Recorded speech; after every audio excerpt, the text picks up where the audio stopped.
Hello प्यारे दोस्तों, स्वागत है आप सभी का एक बार फिर से अपने चैनल HR फॉर यू में। जी हाँ, आज हम पढ़ेंगे विशेषण। विशेषण किसे कहते हैं, विशेषण कितने प्रकार के हैं और विशेषण को पहचानेंगे हम कैसे।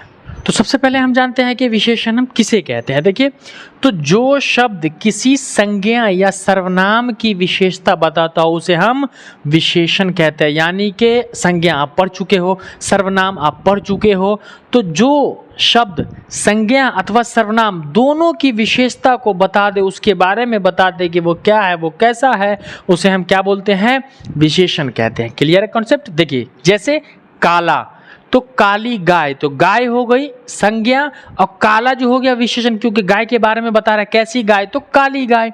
मान लिया अंधेरा, अंधेरी रात, रात हो गई संज्ञा, अंधेरा हो गया विशेषण। तो अंधेरा किसके बारे में बता रहा है, रात के बारे में, तो अंधेरा विशेषण। मोटा लड़का, मोटा आपका विशेषण, लड़का संज्ञा, तो संज्ञा के बारे में बता रहा, तो ये आपका विशेषण हो गया।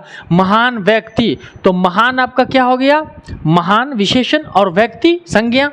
तो जो संज्ञा या सर्वनाम की विशेषता बतलाता है उसे हम क्या बोलते हैं, विशेषण कहते हैं। ये विशेषण आपको मैट्रिक में पूछेगा, मैट्रिक इंटर में हमेशा पूछता है और इस बार भी पूछेगा कि विशेषण के कितने, विशेषण किसे कहते हैं, विशेषण के कितने प्रकार होते हैं, विशेषण है क्या। तो आपको ध्यानपूर्वक पढ़ना है और समझ में नहीं आएगा तो कमेंट सेक्शन में आप पूछोगे। और नए हो तो इस चैनल को सब्सक्राइब पहले कर लो, ताकि एग्जाम से रिलेटेड पूरी तैयारी मैं आपको कराऊंगा। और आपको पूरी तैयारी करना है इस बार, अब की बार 100 पार, अब की बार 100 पार, आपको पूरा 100 मार्क्स लाना है। 100 पार का तात्पर्य 100 पार नहीं कर सकते, 100 में 100 नंबर लाना है। चलिए, हम आप जानते हैं कि देखिए, हिंदी में विशेषण 4 प्रकार के होते हैं। हिंदी में विशेषण 4 प्रकार, यानी कि विशेषण के मुख्यतः 4 प्रकार होते हैं। कौन कौन, तो पहला आपका हो गया गुणवाचक, सवाल में जवाब है, परिमाणवाचक, संख्यावाचक, सर्वनामिक, ये 4 हो गया, ये चारों है। गुणवाचक, परिमाणवाचक, संख्यावाचक और सर्वनामिक विशेषण। तो ये सब विशेषण के भेद है, विशेषण के 4 प्रकार होते हैं। अब हम आपको पढ़ाएंगे कि चारों की पहचान कैसे, चारों क्या क्या होता है, ध्यानपूर्वक देखेंगे आप। पहला है दोस्तों आपका गुणवाचक विशेषण। गुण, तो देखिए, जिससे किसी संज्ञा या सर्वनाम के, जिससे किसी संज्ञा या सर्वनाम के गुण, रंग, आकार, अवस्था का पता चलता हो, इन सब चीजों का, यानी ऐसा कोई संज्ञा या सर्वनाम जिससे उसके गुण का पता चल जाए, उसके रंग का, आकार का, अवस्था का पता चल जाए, उसे हम क्या बोलते हैं, गुणवाचक विशेषण कहते हैं। जैसे आप देख लीजिए, उजली टोपी, तो टोपी के बारे में बता रहा है कि टोपी कैसी है, तो उजली टोपी कह रही है। यहाँ पे जैसे कह रहा है लाल गाय, तो गाय कैसी है, लाल है, तो ये लाल आपका विशेषण हो गया। यहाँ पर उजला आपका विशेषण हो गया। उसके बाद कह रहा है गंदा पानी, तो पानी कैसा है, गंदा है, तो जो पानी की विशेषता को बता रहा है वो विशेषण हो गया। गंदा यहाँ पे आपका विशेषण हो गया, यहाँ पे आपका गंदा क्या हो गया, विशेषण।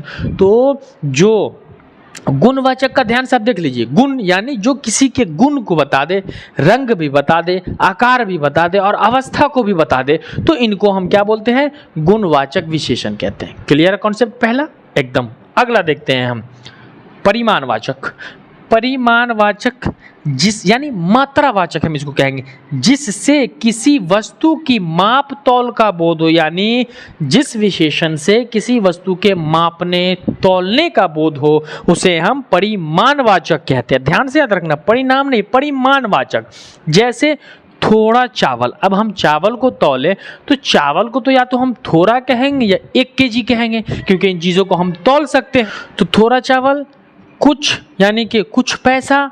यहाँ 22 पसेरी, पसेरी मतलब शेर होता है, शेर का मतलब 1 kg, तो 22 पसेरी यानी 22 पसेरी।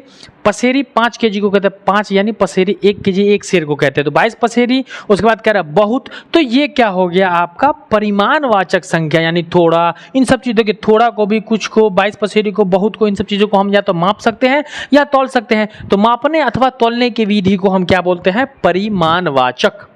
अगला आपका संख्यावाचक, ये तो स्पष्ट है, संख्यावाचक जिससे किसी व्यक्ति या वस्तु की संख्या का पता चले, यानी ऐसा विशेषण जिससे किसी व्यक्ति वस्तु की संख्या को बता दे कि वो संख्या कितनी है, संख्या का पता चले, उसे हम संख्यावाचक विशेषण कहते हैं। जैसे देख लीजिए 4 रुपया, अब रुपयों की संख्या कितनी हो गई, 4, गिनती आ गया ना, 1 2 3 4, तो ये 4 गिनती जो कर दिया तो संख्या हो गया, तो संख्यावाचक विशेषण हो गया।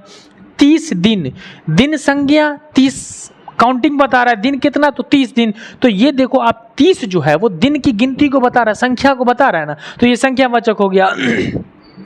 10 साल 10 साल क्या है, साल संज्ञा है, और साल को बता रहा है कि कितना था, 1 2 3 4 5 6 7 8 9 10, तो ये 10 गिनती बता रहा है इत्यादि। तो याद रखना कि जिससे संख्या का पता चले उसे हम संख्यावाचक विशेषण कहते हैं।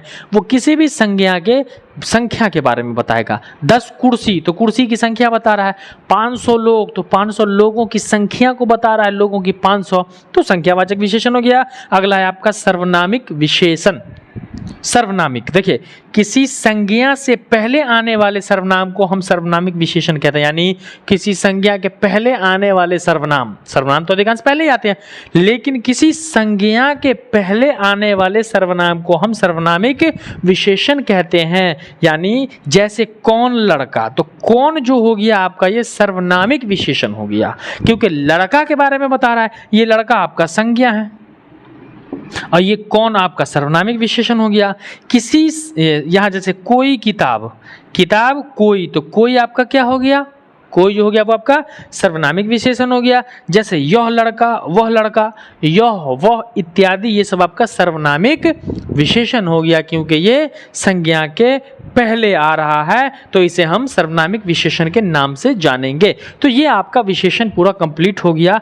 एक बात मैं आपको बता दूं कि विशेषण को पहचानेंगे कैसे, तो विशेषण की पहचान क्या होगी कि जो कैसा का जवाब देता हो, किसका, कैसा का जवाब देता हो, उसे हम विशेषण कहेंगे। जैसे हमने कहा उजली टोपी, कैसी टोपी, उजली, तो ये कैसा का जवाब कौन दे रहा है, उजला, तो उजला आपका विशेषण हो गया, जिसे हम उर्दू में सिफत कहते हैं। खूबी बता रहा है, रंग रूप बता रहा है, आकार बता रहा है उसके बारे में, तो किसी भी संज्ञा या सर्वनाम की अच्छाई, बुराई, गुण, धर्म, इन सब चीज़ों को बताने वाले को हम विशेषण कहते हैं। यह हमारा विशेषण हो गया। तो ये 4 पार्ट थे हिंदी में, विशेषण के 4 भेद होते हैं, गुणवाचक, परिमाणवाचक, संख्यावाचक और सर्वनामिक विशेषण। ये आपको याद रखना है कि विशेषण 4 प्रकार के होते हैं, चारों का। अब आपको एक बात और मैं बताता हूं कि एग्जाम्पल को आप नोट कर लो, इसको याद कर लो, क्योंकि ठीक जो एग्जाम्पल मैं दे रहा हूं एग्जाम में वही होगा, तो पूरा रटने से बेहतर है कि आप इन समझ लो इसको, और इन 4-5 एग्जाम्पल को चारों से निकाल लो, आपको पूरा का पूरा समझ में आ जाएगा। ये मैट्रिक इंटर दोनों वालों के लिए है। और 8th 9th वाले, यानी कि ग्रामर का पार्ट जो होता है ना, वो हिंदी हो, उर्दू हो या इंग्लिश हो, इसका कोई सिलेबस नहीं होता है। ये अगर 9th 8th वाले आप वो अभी से पढ़ रहे हो तो आपको और फायदा करेगा। 12th वाले हो या फिर आप अदर किसी क्लास के हो, आपके लिए ये फायदेमंद होगा, ताकि आप पढ़ के अपने छोटे बच्चों को पढ़ाई सबके लिए होता है, पढ़ाई एज नहीं देखता है। There is no any limit of age in education. शिक्षा में कोई एज का कोई कैटेगरी नहीं होता है। तो मुझे उम्मीद है कि ये विशेषण आपको पूरा का पूरा समझ में आ गया होगा। यदि अब भी कोई प्रॉब्लम है तो कमेंट सेक्शन में आप पूछ सकते हैं हमसे। आपके मन में किसी प्रकार का सवाल हो, किसी से रिलेटेड, तो कमेंट सेक्शन में पूछ सकते हैं। और आप चैनल पर नए हो तो चैनल को सब्सक्राइब करके बेल आइकन दबा लोगे, ताकि हर दिन का वीडियो आपको मिलेगा और 1 घंटा आप पढ़ोगे। अब एग्जाम में बहुत कम समय बचा है, तो दीजिए अपने हस्तांतरण को इजाजत। मिलते हैं हम अगले क्लास में, जब तक के लिए खुदा हाफिज, जय हिंद।